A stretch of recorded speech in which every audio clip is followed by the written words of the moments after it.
എടാ ഒരു കാര്യം പറയട്ടെ. നമ്മളൊരു സിനിമ കാണാൻ പോയി. ഇന്റർവെല്ലൊക്കെ ആയപ്പോ തന്നെ മനസ്സിലായി സിനിമ അത്ര നല്ലതല്ല എന്നുള്ളത്. പക്ഷെ നമ്മൾ എഴുന്നേറ്റ് പോയില്ല. എന്താ കാര്യം? ടിക്കറ്റ് എടുത്തില്ലേ? പകുതി ആയല്ലോ. ഇനി കുറച്ചുകൂടിയല്ലേ ഉള്ളൂ. മുഴുവനായിട്ട് കണ്ടിട്ട് പോകാം. ഇങ്ങനെയൊക്കെ വിചാരിച്ച് ഇങ്ങനെ ഇരുന്നു. അത്ര നല്ലതല്ലാത്ത ആ സിനിമ നമ്മൾ മുഴുവൻ കണ്ടാലും ഇനി നന്നാവാൻ പോണില്ലല്ലോ.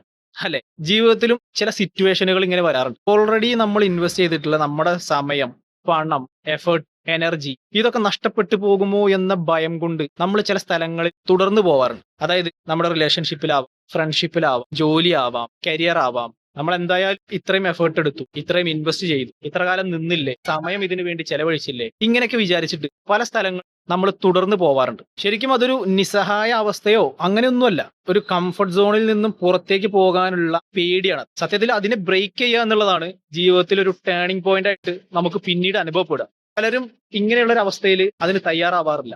നമ്മളെ കഴിഞ്ഞുപോയ ഇൻവെസ്റ്റ്മെന്റുകളിലല്ല പ്രാധാന്യമുള്ളത്. നമുക്ക് വരാനുള്ള കുറച്ച് വർഷങ്ങൾ, കുറച്ച് ഇൻവെസ്റ്റ്മെന്റുകൾ അതിലാണ് പ്രാധാന്യമുള്ളത്. ഓൾറെഡി കഴിഞ്ഞു പോയിട്ടുള്ള ആ ഇൻവെസ്റ്റ്മെന്റുകൾ അല്ലെങ്കിൽ ആ കാര്യങ്ങളിൽ നമ്മൾ സ്റ്റക്കായിട്ട് വീണ്ടും തുടർന്ന് പോവുകയാണെങ്കിൽ നമുക്ക് അതുകൊണ്ട് വലിയ പ്രയോജനമില്ലല്ലോ. സൈക്കോളജിയിലൊക്കെ പറയുന്നത് കഴിഞ്ഞു പോയ കാലങ്ങളോ കഴിഞ്ഞു പോയിട്ടുള്ള ഇൻവെസ്റ്റ്മെന്റുകളോ അല്ല, വരാനിരിക്കുന്ന കുറച്ച് വർഷങ്ങൾ, വരാനിരിക്കുന്ന നമ്മുടെ തീരുമാനങ്ങൾ, വരാനിരിക്കുന്ന നമ്മുടെ ഇൻവെസ്റ്റ്മെന്റുകളാണ് നമ്മുടെ ഫ്യൂച്ചറിനെ തീരുമാനിക്കുക. അതുകൊണ്ട് ഇങ്ങനെയുള്ള ചില അവസ്ഥകളിലൂടെയാണ് നിങ്ങൾ കടന്നു പോകുന്നത് എങ്കിൽ ഒരിക്കലും അതിൽ തുടരുന്നത് കൊണ്ട് നമുക്ക് പ്രത്യേകിച്ചൊന്നും കിട്ടാനില്ല.